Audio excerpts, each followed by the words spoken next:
उसी बात को थोड़ा आगे बढ़ाना चाहता हूं डॉक्टर राकेश पाठक जी, चूंकि आप ऑलरेडी चुनावी राज्य में बैठे हुए हैं। मध्य प्रदेश जहां हंसी ठिठोली हम लोग अभी देख रहे थे, घोषणा पत्र वचन पत्र जो भी कह लें वो जारी करते हुए दोनों के बीच, कमलनाथ और दिग्विजय के बीच जो संवाद है, और उसमें सबसे पहला कि अगर कहीं तकलीफ हो तो कपड़े जो हैं वो दिग्विजय सिंह के फाड़ देना, और इसी बात को पकड़ के आज दिन भर सुबह से बीजेपी के लोग जो हैं वो ट्रोल करने की कोशिश कर रहे थे, लेकिन बाद में कांग्रेस पार्टी ने पूरे वीडियो को जारी किया। जरा आपसे समझूं कि इधर मध्य प्रदेश की राजधानी भोपाल में जहां बैठे हुए हैं वहां जो कुछ चल रहा है उसमें एक कॉन्फिडेंस दिखाई दे रहा है, और कॉन्फिडेंस यहां से ज्यादा उधर आइजोल में बैठे हुए राहुल गांधी में दिखाई दे रहा है, जो अब राजस्थान का नाम भी बड़ी इसके साथ कॉन्फिडेंस के साथ ले रहे हैं। क्या मायने निकाले जाएं, क्या माना जाए कि अब 10 दिन बाद, 10 दिन पहले के राहुल गांधी और 10 दिन बाद के राहुल गांधी के बयान में क्या फर्क नजर आ रहा है आपको, और ये जो आज घोषणा पत्र जारी करते वक्त जो बातें हुई हैं इसके क्या मायने हैं? राजीव जी, पहले एक दो बातें रविकांत जी और अखिल सर ने जो कही उसमें जोड़ देते हैं। अखिल सर, जिस सांसद का आपने जिक्र किया यादव जी का, उन्होंने स्पष्ट ये कहा है कि भारतीय जनता पार्टी का आलाकमान अंधा और बहरा हो गया है। उनके सुपुत्र बीजेपी छोड़ चुके हैं और ऐसी बगावत लगातार यहां चल रही है। आपने जिस ट्राइडेंट ग्रुप पर छापे की बात कही, बुधनी शिवराज सिंह चौहान का खुद का विधानसभा क्षेत्र है। एक दिलचस्प तथ्य उसमें यह है कि इस ट्राइडेंट समूह के डायरेक्टर हैं एंटोनी डिसा। एंटोनी डिसा 2016-17 में शिवराज सिंह सरकार में मध्य प्रदेश के प्रशासनिक मुखिया रहे, चीफ सेक्रेटरी मध्य प्रदेश के। वो इस ट्राइडेंट समूह के डायरेक्टर हैं। अब आपकी बातों पर आते हैं राजीव जी। आपने आइजोल का जिक्र किया। हमारे दर्शकों की याददाश्त थोड़ी ताजा हो जाए तो उन्हें यह बता देना जरूरी है कि ये जो मिजोरम राज्य है 1950 तक, 1960 तक यहां पर किस तरह के अलगाववादी आंदोलन चल रहे थे ललडेंगा के नेतृत्व में। ललडेंगा ने तो खुद को स्वतंत्र राष्ट्र के रूप में, स्वतंत्र देश के रूप में घोषित कर दिया था। पूरी घेराबंदी आइजोल की कर ली थी, चीन और पाकिस्तान से मदद ली जा रही थी, और उसके बाद एक लंबा सिलसिला वहां पे हिंसक आंदोलन का मिजोरम ने झेला है, मिजो नेशनल फ्रंट के और भारत के बीच। बाद में राजीव गांधी के समय 30 जून 1986 को समझौता हुआ, जिसको हम मिजो अकॉर्ड कहते हैं, राजीव लोंगोवाल समझौता, और उसके बाद मुख्य धारा में मिजोरम आज हमारे साथ है। शुरू में ललडेंगा खुद भी मुख्यमंत्री रहे।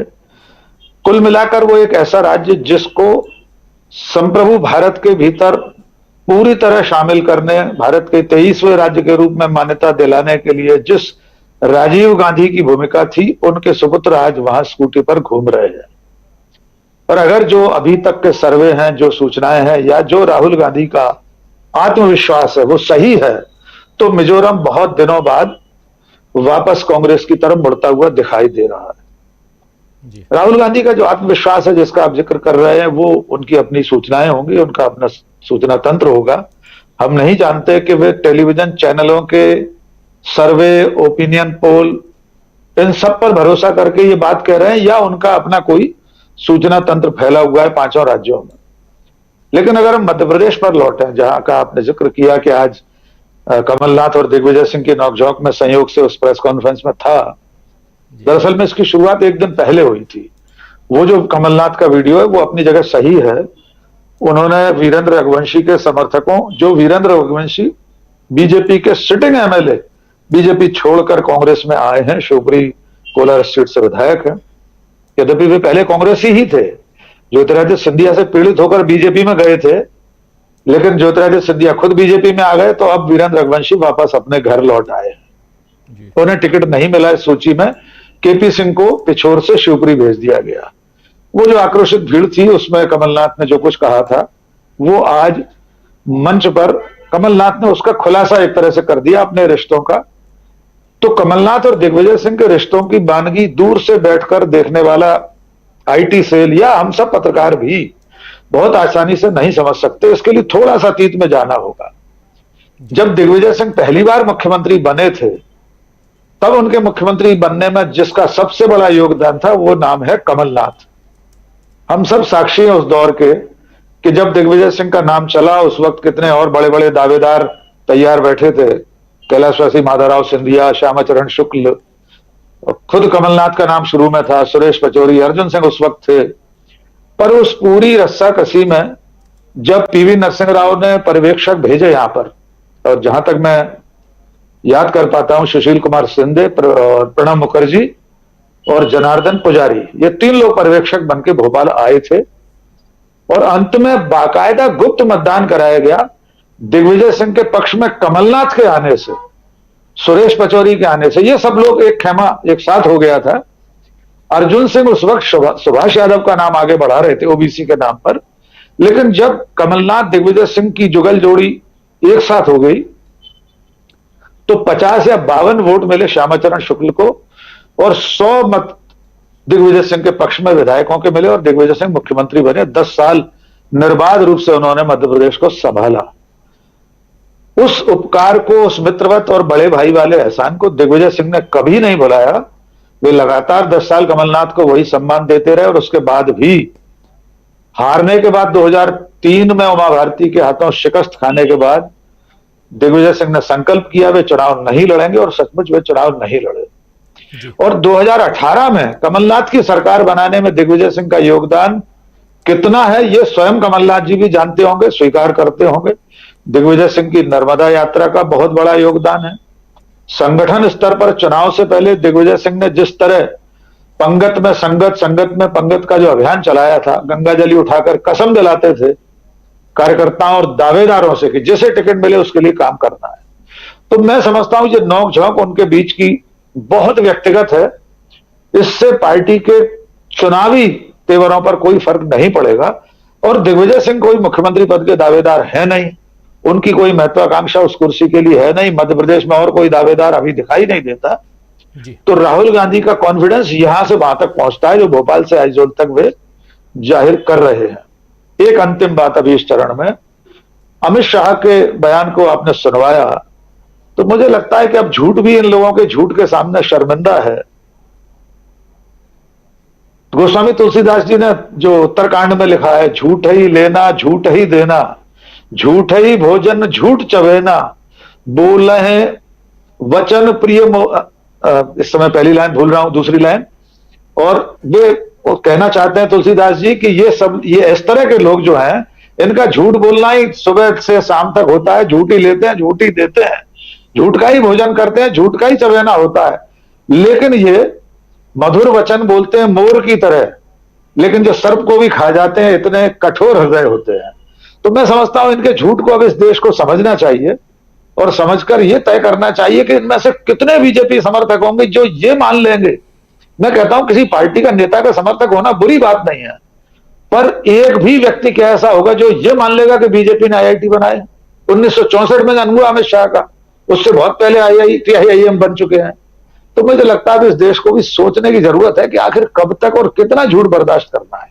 जी राजीव हैं उस हिसाब से भी, और आजू बाजू चारों तरफ नजरें तो टिकी हुई हैं ही, मध्य प्रदेश के अलावा भी राजस्थान, छत्तीसगढ़ तो बगल में है और उधर तेलंगाना भी, और मिज़ोरम से खबरें आ ही रही हैं। एक एक करके हम मिज़ोरम तक पहुंच गए, जैसा बहुत शानदार ढंग से कह रहे थे अभी डॉक्टर दीपक पाचपोर जी। तो ज़रा आपसे समझूं कि क्या सचमुच यहाँ पर ये जो 5 राज्यों के चुनाव हैं ये बहुत बड़ी मुसीबत है आज की तारीख में बीजेपी के लिए?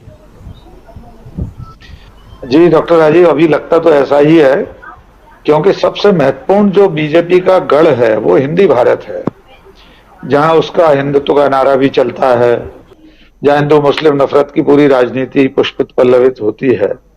उस हिंदी भारत में से 3 राज्य बहुत महत्वपूर्ण है बीजेपी के लिए। अगर यहां बीजेपी हारती है तो 2024 की उसकी संभावनाओं पर भी कुहासा छा जाएगा। अभी एक उदाहरण दिया गया छत्तीसगढ़ का, वहां एक कोई हत्या हुई, उसको लेकर अमित शाह ने कहा। यही पैंतरा नरेंद्र मोदी राजस्थान में भी आजमा चुके हैं। वो कन्हैया लाल की हत्या का जिक्र करते हुए और तमाम बातें ऐसी कहते हुए कि कोई भी हिंदू तीज त्योहार बिना पथराव के नहीं हो पाता, वगैरह वगैरह। निर्वाचन आयोग में शिकायत की गई ऐसा आपने बताया, लेकिन निर्वाचन आयोग प्रधानमंत्री नरेंद्र मोदी या भारतीय जनता पार्टी के लोगों के खिलाफ कोई कार्रवाई कर सकता है, करने की सोच भी सकता है, ये मुझे अब संभव नहीं लगता। पिछले कई चुनावों से बीजेपी या खुद नरेंद्र मोदी, अमित शाह आदर्श आचार संहिता का कितनी बार कैसा कैसा उल्लंघन करते रहे हैं, हम सब जानते हैं। लेकिन उनकी ये कोशिशें परवान चढ़ती दिख नहीं रही। डॉक्टर दीपक पाचपोर बताएंगे, उनके हिंदू मुस्लिम दांव से क्या सचमुच छत्तीसगढ़ में कोई फर्क पड़ा? क्या राजस्थान में कन्हैयालाल की हत्या का जिक्र करके नरेंद्र मोदी ने कोई बड़ी बढ़त हासिल कर ली? मध्य प्रदेश में तो ऐसा कोई मुद्दा ही अभी नहीं है। थोड़ा बहुत मालवा वगैरह में हिंदू मुस्लिम होता है, वो भी ऐसा नहीं है कि एक पूरे आम चुनाव 230 सीटों पर होने वाले चुनाव में बीजेपी को कोई फायदा पहुंचा दे। इसलिए शायद अभी कोई ऐसा दांव बड़े लेवल से नहीं अपनाया गया। हाँ, मध्य प्रदेश के प्रदेश अध्यक्ष, गृह मंत्री, वो हमास और इजराइल और फिलिस्तीन इसकी बातें रोज कर रहे हैं प्रेस कॉन्फ्रेंस में, लेकिन वो कुछ कोशिशें ऐसी हैं कि जनता उन पर कान रख ही नहीं रही। मध्य प्रदेश की जनता को कोई मतलब नहीं है कि इजराइल में, फिलिस्तीन में क्या हो रहा है। गृह मंत्री रोज सुबह 10 बजे बुलाकर हमास का जिक्र करें और कांग्रेस को आतंकवादी बताएं। इससे मध्य प्रदेश के मतदाता पे कोई फर्क कम से कम मुझे नहीं दिखाई दे रहा। असली चुनौती बीजेपी के सामने भीतर का अंतर्विरोध, नरेंद्र मोदी की जो रणनीति, अमित शाह और नरेंद्र मोदी की चल रही है प्रादेशिक नेतृत्व को खत्म करने की, चाहे उसमें वसुंधरा राजे सिंधिया हो, शिवराज सिंह हो, डॉक्टर रमन सिंह हो, ये रणनीति बीजेपी को कितना फायदा पहुंचाएगी, कितना नुकसान पहुंचाएगी, अभी 3 दिसंबर को मालूम हो जाएगा। तो मैं स्पष्ट तौर पर मानता हूं कि 2024 से पहले का ये जो सेमीफाइनल है, ये नरेंद्र मोदी के लिए तो फाइनल जैसा ही है।